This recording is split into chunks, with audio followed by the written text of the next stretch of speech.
آج انشاءاللہ اس کا خلاصہ صفحہ نمبر 188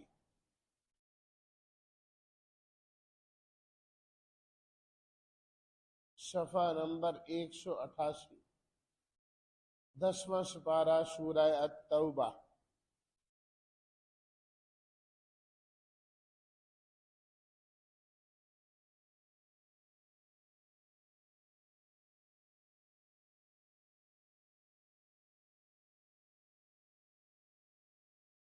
نحمده ونصلي ونسلم على رسوله الكريم، اما بعد فاعوذ بالله من الشيطان الرجيم، بسم الله الرحمن الرحيم، براءة من الله ورسوله إلى الذين عاهدتم من المشركين،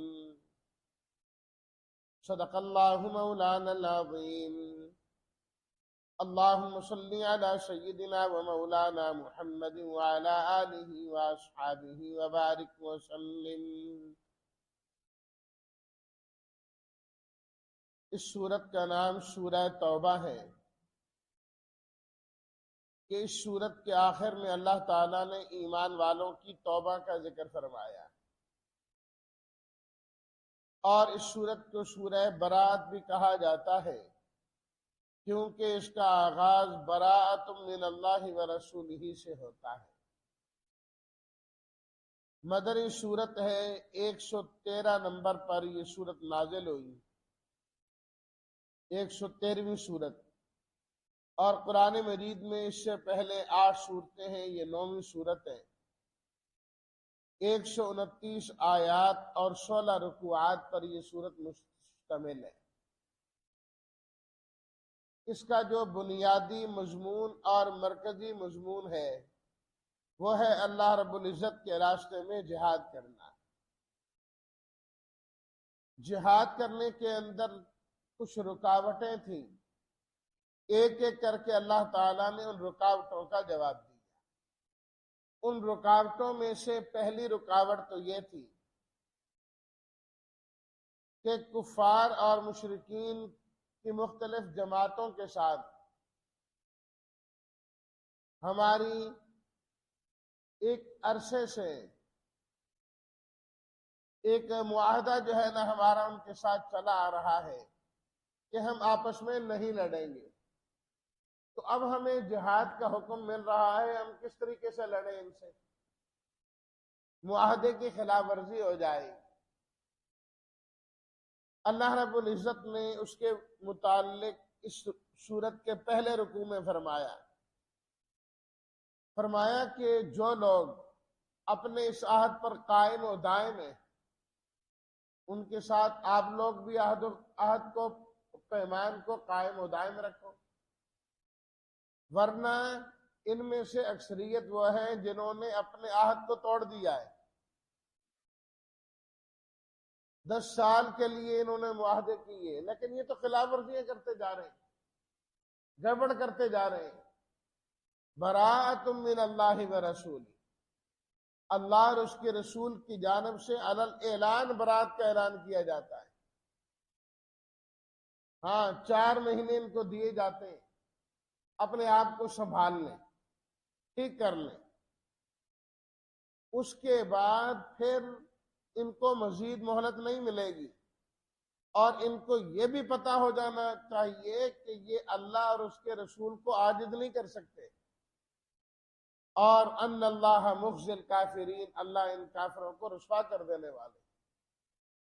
بہت مہلت ملی ان کو، مہلت دی ان کو، اب اس کے بعد کوئی مہلت نہیں ہوگی ان کے لیے۔ اور پھر حج کا حکم نازل ہوا، نبی کریم صلی اللہ علیہ وسلم نے اعلان کروا دیا کہ آئندہ سال سے کوئی کافر اور مشرک حج کرنے کے لیے نہیں آئے گا، کوئی ننگا آدمی طواف کرنے کے لیے نہیں آئے گا، باقاعدہ اس کا اعلان کرا دیا گیا۔ ہاں، احترام والے جو مہینے ہیں فرمایا ان کا پورا پورا احترام ہوگا،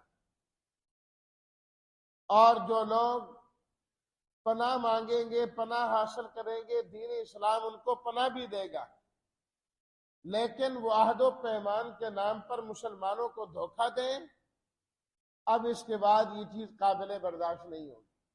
اس لیے دوسرے رکوع کی بالکل پہلی آیت کیف یکون للمشرکین عہد عند اللہ وعند رسولہ، فرمایا کہ اللہ اور اس کے رسول کے ہاں مشرکوں کا کوئی عہد و پیمان نہیں ہے، سب ختم۔ ہاں مسجد الحرام کے پاس جن سے تم نے معاہدہ کیا، جب تک وہ قائم رہیں گے تو تم بھی اس معاہدے پر قائم رہو۔ دوسری رکاوٹ اور ممانعت جہاد کے لیے یہ تھی کہ جن لوگوں کے ساتھ لڑنے کا ہمیں حکم دیا جا رہا ہے یہ تو ہمارے رشتہ دار ہیں، بہن بھائی ہیں، عزیز و اقارب ہیں، تو ہم ان کے ساتھ کیسے لڑیں؟ تو اللہ تعالیٰ نے آیت نمبر 8 میں جواب دیا کیف وَإِن يَظْهَرُوا عَلَيْكُمْ لَا يَرْقُبُوا فِيكُمْ إِلًّا وَلَا ذِمَّةً، کہ جس طرح تم ان کو اپنا رشتہ دار اور اپنا بھائی سمجھتے ہو، ان کو بھی تو چاہیے نا کہ تمہیں اپنا بھائی سمجھے، رشتہ دار سمجھے۔ انہوں نے تو مکی دور میں تمہیں اپنا بھائی نہیں سمجھا، رشتہ دار نہیں سمجھا، اور پھر یہاں آ گئے مسلمان، یہ حملے کرنے کے لیے وہاں سے بھاگ بھاگ کے آتے ہیں، مارنے کے لیے وہاں سے یہ آتے ہیں۔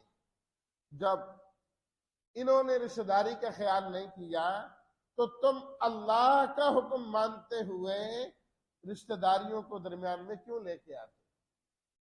لا يرقبون في مؤمن الا ولا ذمہ واولئک هم المعتدون۔ ہاں توبہ کا دروازہ اب بھی کھلا ہے، فإن تابوا واقاموا الصلاة، آیت نمبر 11، اب بھی توبہ کر لیں، نماز پڑھیں، زکوٰۃ ادا کریں تو یہ تمہارے ہی بھائی، لیکن عہد و پیمان کو توڑیں اور دین میں طعن و تشنیع کریں، پھر تم نے ان کو بھی نہیں چھوڑنا اور ان کے سرداروں کو بھی نہیں چھوڑنا۔ الا تقاتلون قوما قاتلوہم یعذبہم اللہ، آیت نمبر 14۔ فرمایا کہ تمہیں جہاد کا حکم اس لیے دیا گیا ہے تاکہ اللہ تمہارے ہاتھوں کے ذریعے ان کو عذاب دے، ان کو رسوا کرے، تمہاری مدد کرے، ایمان والوں کے سینوں کو شفا ملے، ان کا غیظ و غضب ختم ہو۔ اللہ نے اس لیے جہاد کا حکم دیا ہے۔ ایمان والوں تم جنت کے طلبگار ہو، تم نے کیا سمجھا اللہ تمہیں جنت میں ویسے ہی داخل کر دے گا؟ فرمایا اس کے لیے تمہیں محنت کرنا ہوگی اور تمہیں بھی جہاد کے لیے جانا ہوگا۔ تیسرا رکوع آیت نمبر 17، اس میں اللہ تعالیٰ نے ایک تیسری رکاوٹ کو حل کیا کہ ہمیں جن لوگوں کے ساتھ جہاد کرنے کا حکم دیا جا رہا ہے یہ لوگ مسجد الحرام کی تعمیر کرنے والے، اسے بنانے والے ہیں، تو یہ تو مسجد کے متولی ہیں، حاجیوں کو پانی پلاتے ہیں، حاجیوں کی خدمت کرتے ہیں، بیت اللہ کے متولی ہیں۔ اللہ تعالیٰ نے اس کا رد کیا، ما کان للمشرکین ان یعمروا مساجد اللہ شاہدین علی انفسہم بالکفر، فرمایا کہ مشرک اللہ کے گھر مسجد کی تعمیر کر ہی نہیں سکتا، کفر کے ساتھ جو کام کیے جائیں گے وہ سب ضائع ہوتے ہیں۔ مسجدوں کی تعمیر کون کرتے ہیں؟ 18 نمبر آیت، انما یعمر مساجد اللہ، اللہ کے گھروں کو آباد کرتے ہیں جو اللہ پر ایمان لاتے ہیں، قیامت پر ایمان لاتے ہیں، نماز قائم کرتے ہیں، زکوٰۃ ادا کرتے ہیں اور اللہ کے علاوہ کسی سے ڈرتے نہیں، یہ لوگ ہدایت پانے والے۔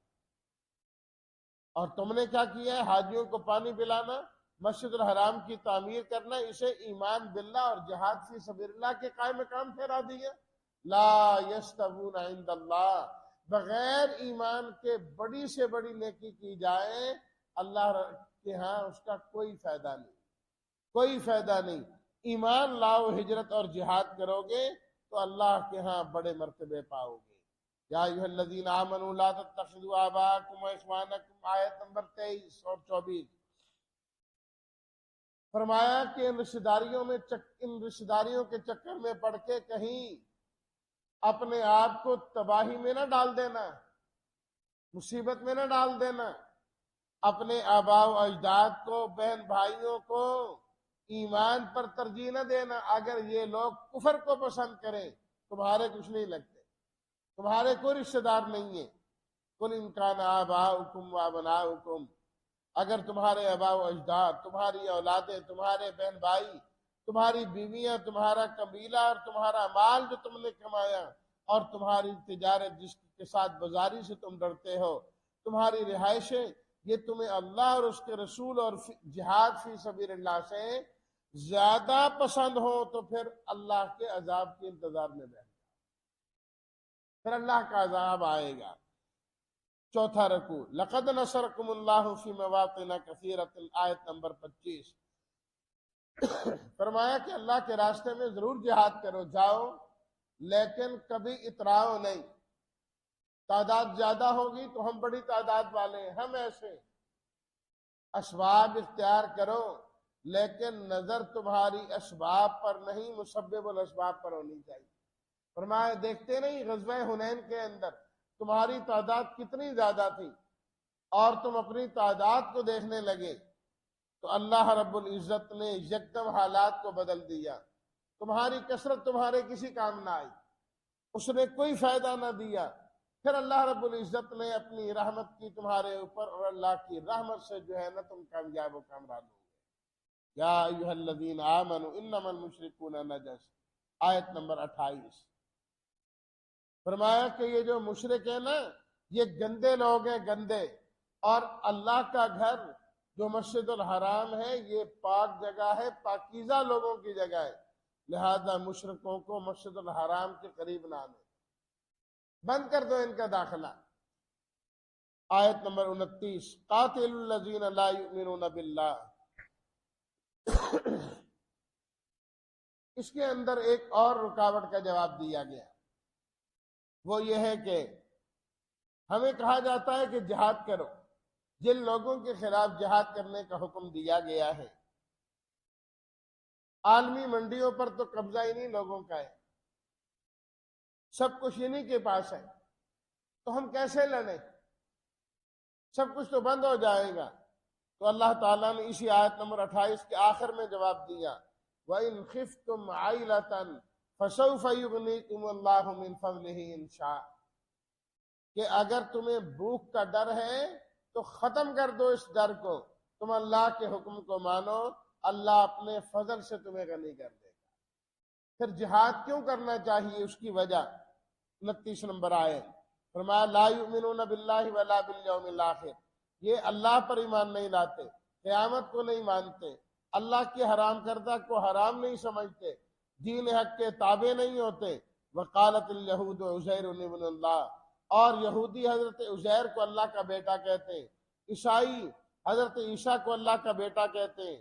اتخذوا احبارہم ورہبانہم، انہوں نے اپنے اہل علم کو اور اپنے درویشوں کو، پیروں کو رب کا درجہ دے دیا ہے، حضرت عیسیٰ کو جو ہے نا الہ کا درجہ دے دیا ہے، اور یہ لوگ دین اسلام کے خلاف مل کر دین اسلام جو نور الہی ہے اسے مٹانے کی کوشش کرتے ہیں۔ فرمایا کہ ان خرابیوں کو کیسے ختم کیا جائے گا، ان خرابیوں کو ختم کرنے کا طریقہ اور ذریعہ جہاد ہے۔ یا ایھا الذین آمنوا، فرمایا دیکھتے نہیں کتنے یہ یہودی اہل علم اور ان کی عبادت گزار لوگوں کا مال باطل طریقے سے کھاتے ہیں، سچا راستہ اور صحیح راستہ نہیں بتاتے، الٹا روکتے، اور جو ہے نا مال جمع کرتے ہیں، زکوٰۃ ادا نہیں کرتے، اور اس کے ساتھ اللہ کے مہینوں کے اندر جو 12 مہینے 4 ان میں سے احترام والے ہیں، ان مہینوں کے اندر یہ لوگ گڑبڑ کیا کرتے ہیں۔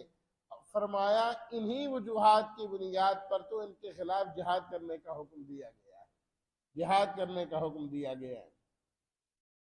اس کے بعد اگلا رکوع شروع ہوتا ہے، چھٹا، یا ایھا الذین آمنوا ما لکم اذا قیل لکم انفروا، آیت نمبر 38۔ اس کے اندر اللہ تعالیٰ نے جہاد کی ترغیب دی، فرمایا لوگوں تمہیں کیا ہوا، تمہیں کہا جاتا ہے کہ اللہ کے راستے میں نکلو، تم زمین کی طرف بوجھل ہو جاتے ہو، کیا دنیا کی زندگی کو پسند کرتے ہو آخرت کے مقابلے میں؟ یاد رکھو اگر تم نہیں نکلو گے تو اللہ تمہیں دردناک عذاب میں مبتلا کرے گا اور لوگوں کے ساتھ بدل دے گا، باقی تم اللہ کا کچھ نہیں بگاڑ سکتے۔ الا تنصروہ فقد نصرہ اللہ، اللہ تعالیٰ اپنے پیغمبر علیہ الصلوۃ والتسلیمات کی براہ راست مدد کرنے پر قادر ہیں۔ فرمایا تمہیں وہ وقت یاد نہیں اذ اخرجہ الذین کفروا ثانی اثنین اذ ہما فی الغار، کہ جب غار کے اندر یہ دو تھے، اللہ نے تو اپنے نبی صلی اللہ علیہ وسلم کی مدد غار ثور کے اندر بھی کی۔ جو اللہ وہاں مدد کر سکتا ہے وہ باقی مواقع پر بھی کر سکتا ہے، لیکن تمہاری کامیابی یہ ہے انفروا خفافا وثقالا وجاہدوا باموالکم وانفسکم فی سبیل اللہ، کہ تمہارے پاس اسلحہ ہو یا نہیں، اسلحہ سے لیس ہو یا نہیں، اللہ کے راستے میں اللہ کے حکم کو مانتے ہوئے نکل آؤ۔ اس کے بعد اللہ تعالیٰ نے آیت نمبر 42 سے آگے اس 7ویں رکوع کے اندر بھی منافقین کا ذکر کیا، اور خاص طور پر غزوہ تبوک کا ذکر ہے کہ جب اللہ رب العزت کی طرف سے غزوہ تبوک کے لیے نکلنے کا حکم ہوا تو اب منافقین طرح طرح کے بہانے کرنے لگے۔ سچے اور مخلص ایمان والے تو وہ تھے جو فوراً تیار ہوئے اور نکل پڑے۔ ایمان والوں کی ایک جماعت تو وہ تھی جو آج کل کرتے رہ گئے اور واپسی پر انہوں نے اپنے آپ کو مسجد نبوی کے ستونوں سے باندھ لیا۔ اور تیسری قسم کے ایمان والے 3 بندے وہ تھے جنہوں نے بغیر عذر کے گئے بھی نہیں اور اپنی سزا بھی خود تجویز نہ کی۔ تو یہ 3 گروہ ہو گئے ایمان والے جو فوراً تیار ہو گئے۔ اللہ رب العزت نے بار بار ان کی تعریف کی، اور جو لوگ پیچھے رہ گئے جو ساتھ تھے اللہ تعالیٰ نے ان کی توبہ کا اعلان کر دیا، اور جو 3 تھے ان کی توبہ کا 50 دن بعد اعلان ہوا۔ منافقین بعض تو وہ تھے جو جہاد میں جانے سے پہلے ہی انہوں نے عذر پیش کیا اور اپنے آپ کو بچا لیا۔ دوسری قسم کے وہ تھے جو ساتھ تو گئے لیکن راستے میں خرابی ہی کرتے رہے۔ اور تیسرے قسم کے لوگ وہ تھے جنہوں نے واپسی پر پروگرام بنایا نعوذ باللہ من ذالک، آپ کو راستے میں شہید کر دیا جائے گا۔ اور چوتھے قسم کے منافقین وہ بھی تھے جنہوں نے واپسی پر اپنی طرف سے عذر گھڑے اور بنائے جن کی کوئی حقیقت نہیں تھی۔ اور 5ویں نمبر پر وہ بھی منافقین تھے جنہوں نے مسجد ضرار بنائی۔ تو اللہ تعالیٰ نے ان تمام قسم کے منافقین کے تذکرہ کیا۔ لو کان عرضا قریبا وسفرا قاصدا، شروع میں اللہ تعالیٰ نے ان منافقین کا ذکر کیا جو پہلے ہی آ کر جو ہے نا معذرتیں کرنے لگے۔ فرمایا ان کو سفر دور کا نظر آیا ہے اس لیے قسم کھا کے جان چھڑانے لگے، اور آپ علیہ الصلوۃ والتسلیمات بھی اجازت دیتے جا رہے تھے۔ اللہ نے فرمایا عفا اللہ عنک بما اذنت لهم، آپ کیوں ان کو اجازت دے رہے ہیں؟ ٹھہرے نا، ابھی پتہ لگ جاتا ہے کہ کون سچے ہیں اور کون جھوٹے ہیں۔ فرمایا جو مخلص ایمان والے ہیں وہ کبھی ایسے موقعوں سے بھاگتے نہیں ہیں، وہی بھاگتے ہیں جن کے دلوں میں ایمان نہیں ہوتا۔ وَلَوْ أَرَادُوا الْخُرُوجَ، فرمایا اگر انہوں نے کوئی تیاری کی ہوتی نا جہاد کے لیے، کوئی سامان ان کے پاس ہوتا، ان کی کوئی تیاری نہیں، یہ تو ہمیشہ بھاگنے والے ہیں اور طرح طرح کے آ کے بہانے کرتے ہیں، کہتے ہیں کہ اگر ہم گئے تو خرابی ہو جائے گی، وہاں کا حسن و جمال ہے، ہم اس کے اندر پکڑے جائیں گے۔ فرمایا لَقَدِ ابْتَغَوُا الْفِتْنَةَ مِنْ قَبْلُ وَقَلَّبُوا لَكَ الْأُمُورَ، کتنے اور فتنوں کے اندر یہ پہلے سے مبتلا ہیں۔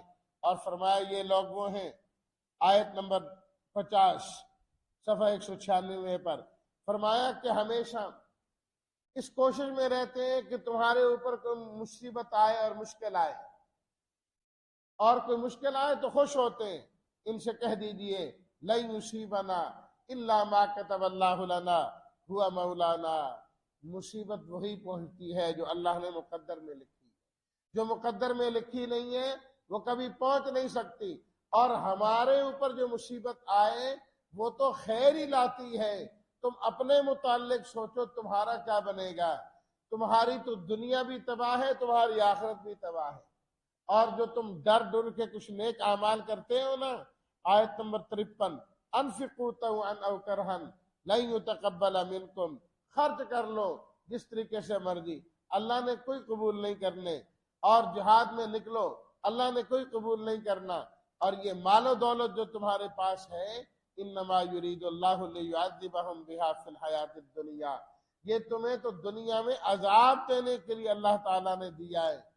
بعض منافقین جن کو کچھ دے دیا جاتا بڑے خوش ہوتے، جن کو نہ ملتا وہ ناراض ہوتے۔ اللہ تعالیٰ نے فرمایا کہ ہونا تو یہ چاہیے تھا، جن کو مل جاتا شکر ادا کرتے، جن کو نہ ملتا کہتے کہ اللہ ہمیں اپنے فضل سے اور عطا فرما دیں گے۔ پھر اللہ تعالیٰ نے 8ویں رکوع میں انما الصدقات للفقراء والمساکین والعاملین علیہا 60 نمبر آیت، اس کے اندر بتایا کہ صدقات کے مستحقین کون ہیں، فقراء مساکین ہیں، اور زکوٰۃ وصول کرنے والے ہیں، جن کے دلوں کو ایمان کی طرف راغب کرنا اور پکا کرنا ہو وہ ہیں، مقروض لوگ ہیں، اللہ کے راستے میں جانے والے ہیں، اور مسافر ہیں۔ فرمایا ان کا حق ہے۔ اسی طریقے سے جو منافقین ساتھ گئے گڑبڑ کرتے رہے، اللہ تعالیٰ نے ان کے بارے میں بھی فرمایا کہ ہم جانتے ہیں ان کے بارے میں کہ یہ آپ علیہ الصلوۃ والتسلیمات پر طعن و تشنیع کرتے ہیں، کبھی کہتے ہیں یہ کانوں کے کچے ہیں، اور کبھی جو ہے نا مذاق اڑانا شروع کر دیتے ہیں۔ اور جب ان سے پوچھا جاتا کہ تم یہ کام کیوں کر رہے ہو تو کہنے لگے آپ کو پتہ ہے گرمی اتنی زیادہ ہے، سفر اتنا لمبا ہے، ہمارا مقصد مذاق کر کے اپنی ان تکلیفوں کو کم کرنا ہے۔ اللہ تعالیٰ نے فرمایا قل اب اللہ و آیاتہ و رسولہ کنتم تستہزئون، کیا تمہیں مذاق کرنے کے لیے اللہ کی آیات اور اس کے رسول ملے ہیں؟ یاد رکھو جو تم یہ کر رہے ہو اس پر تمہیں بہت بڑا عذاب اللہ کی طرف سے ملے گا۔ 9واں رکوع شروع ہوتا ہے، آیت نمبر 67۔ اللہ تعالیٰ نے فرمایا کہ یہ جو منافق مرد اور عورتیں یہ سب ایک جیسے ہیں، سب ان کا کام کیا ہے؟ برائی پھیلاتے ہیں اور اچھائی سے روکتے ہیں، بخیل ہاتھوں کو روک کے رکھتے ہیں۔ نسوا اللہ فنسیہم، انہوں نے اللہ کو بھلا دیا، اللہ نے ان کو بھلا دیا ہے۔ فرمایا منافقوں کے ساتھ اور کافروں کے ساتھ اللہ کا وعدہ ہے، اللہ نے ان کو جہنم میں ڈالنا ہی ڈالنا ہے۔ وقتی طور پر جتنا فائدہ یہ حاصل کر سکتے ہیں کر لیں، ان سے پہلے انہیں بھی حاصل کیا، وہ کچھ نہیں لے کے گئے، یہ بھی کچھ نہیں لے کے جائیں گے۔ قوم نوح، قوم عاد اور قوم سمود، قوم ابراہیم کو دیکھو، فرمایا وہ بھی بڑی قوت اور طاقتوں والے، مال و دولت والے تھے، لیکن اللہ کی پکڑ کے مقابلے میں کچھ بھی ان کو فائدہ نہ ہوا۔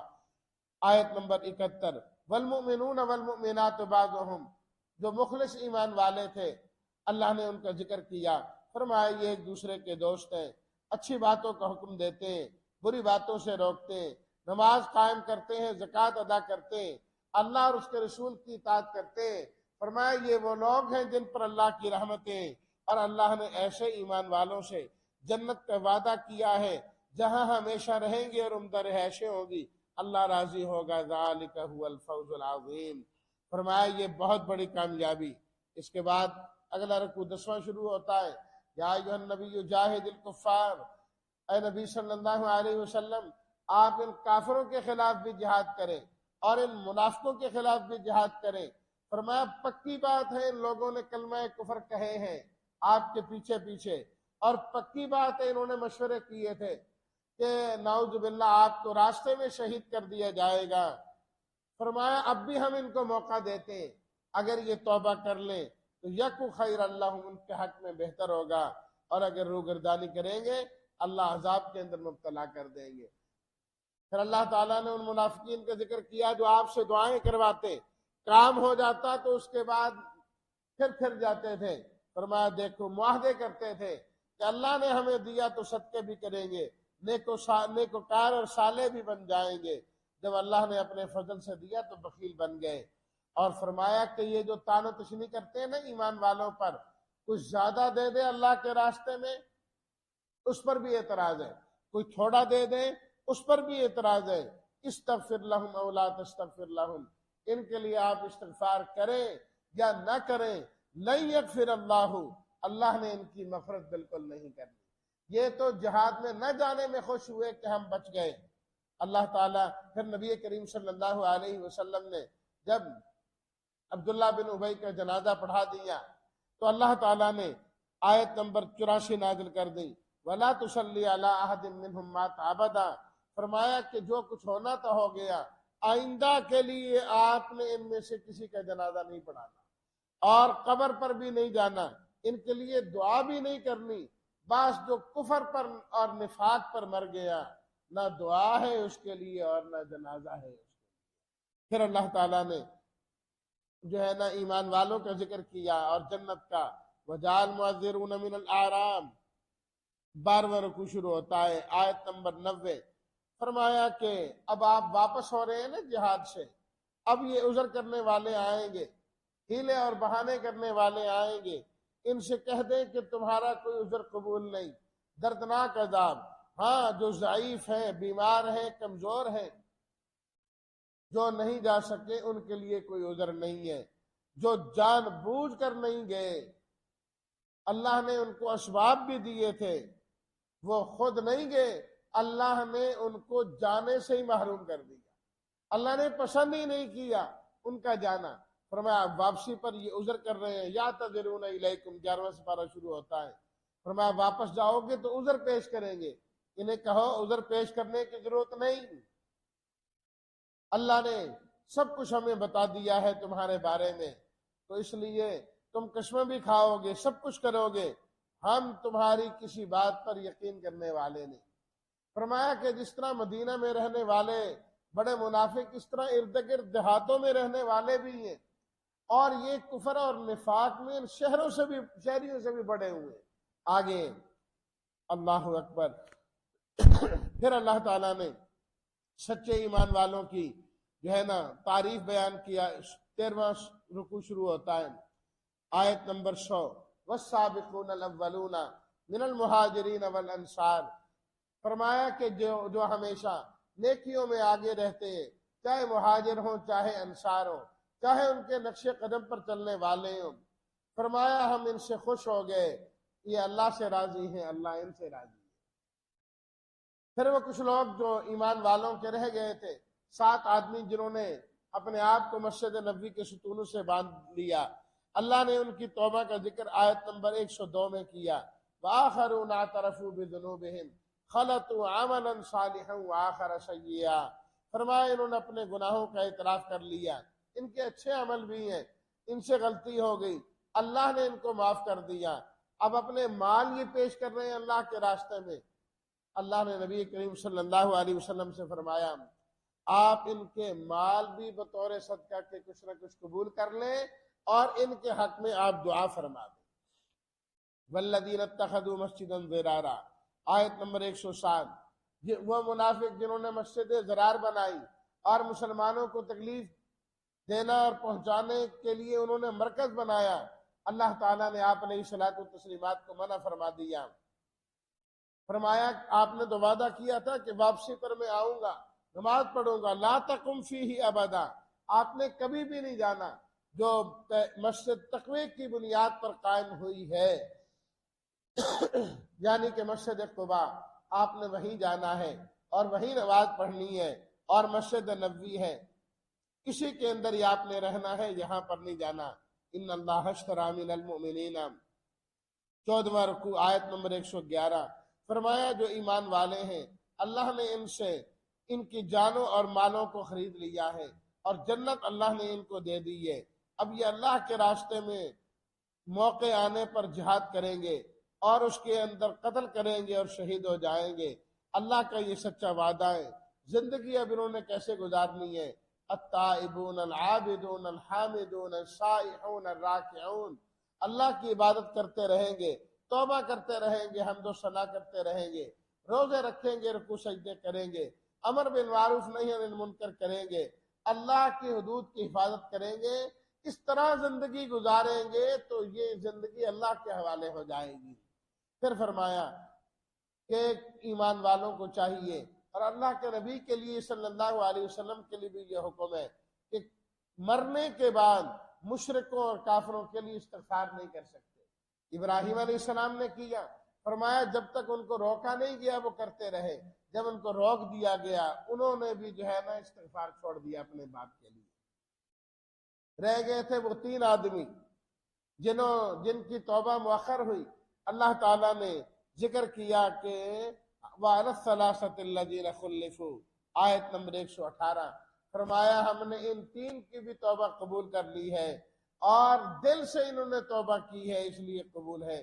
یا ایھا الذین آمنوا اتقوا اللہ، 15واں رکوع، ایمان والو اللہ سے ڈرتے رہو اور ہمیشہ سچے لوگوں کے ساتھ رہو، اور جب بھی تمہیں حکم مل جائے جہاد کا تو اپنے آپ کو ترجیح نہ دیا کرو کہ اللہ کے نبی صلی اللہ علیہ وسلم جا رہے ہو اور تم پیچھے بیٹھے ہو، نہیں، تم بھی آگے سے آگے جایا کرو۔ جب اللہ کے راستے میں جاؤ گے، جو تمہیں مشقت آئے گی، پریشانی آئے گی، بھوک آئے گی، پیاس آئے گی، اللہ ایک ایک کام پر تمہیں اجر نصیب فرمائیں گے۔ فرمایا جہاد تو کرنا ہی کرنا ہے۔ وما کان المؤمنون لینفروا کافہ، آیت نمبر 122۔ فرمایا کہ اس کے ساتھ دین کے باقی شعبوں میں بھی کام کرنا ہے، علم کو بھی حاصل کرنا ہے۔ لیتفقہوا فی الدین، ایک جماعت وہ بھی ہونی چاہیے جو دین کی پوری سمجھ پیدا کرے تاکہ لوگوں کی رہنمائی کرنے والے بنے۔ 16واں رکوع، آخری جو سورت کا خلاصہ پوری سورت کا، یا ایھا الذین آمنوا قاتلوا الذین، ایمان والو تم اللہ کے راستے میں جہاد کرو، جو تمہارے قریب کافر ہیں وہاں سے جہاد کریں، اور جو منافقین ہیں ان کی چال بازیوں میں نہ آئیں۔ یہ تو خواہ مخواہ تمہارا اور تمہارے قرآن کا مذاق اڑاتے ہیں، جب کوئی آیت نازل ہوتی ہے تو کہتے ہیں کس کا ایمان زیادہ ہوا؟ اللہ تعالیٰ نے جواب دیا جو ایمان والے ہیں ان کا ایمان زیادہ ہوتا ہے، جو منافق ہیں ان کی گندگی زیادہ ہوتی ہے۔ اور فرمایا لقد جاءکم رسول من انفسکم عزیز علیہ ما عنتم، لوگوں اب بھی وقت ہے کہ تم نبی کریم صلی اللہ علیہ وسلم کے پاس آ جاؤ، آپ پر اترنے والے قرآن پر ایمان لاؤ، اللہ تمہارا دنیا میں بھی بھلا کر دے گا، آخرت میں بھی بھلا کر دے گا۔ اور اللہ کے نبی نے جو دین دیا ہے اس میں تو تمہارے لیے خیر ہی خیر ہے، فائدہ ہی فائدہ ہے، شفقتیں ہی شفقتیں ہیں۔ لیکن اگر نہیں مانو گے تو یاد رکھو، قل حسبی اللہ لا الہ الا ہو، میرے حبیب آپ فرما دیجیے میرا اللہ مجھے کافی ہے، جس کے علاوہ کوئی معبود نہیں، میرا تو ہمیشہ توکل اور اعتماد اسی پر ہی ہے، عرش عظیم کا وہی مالک ہے۔ تو یہ خلاصہ ہے ان 129 آیات اور 16 رکوعات کا، جو ہم نے ایک عرصے میں یہ سورت پڑھی۔ اس کی چند موٹی موٹی باتیں، اشارات میں نے ذکر کر دیے تاکہ سارے مضامین ہمارے سامنے آ جائیں۔ اللہ تعالی ہم سب کو قرآن مجید کے صحیح فہم نصیب فرمائے، اور قرآن مجید کو سیکھنے والا اور اس پر عمل کرنے والا بنائے۔ وآخر دعوانا ان الحمد للہ رب العالمین۔ الحمد للہ رب العالمین والصلاة والسلام علی سید الانبیاء والمرسلین وعلی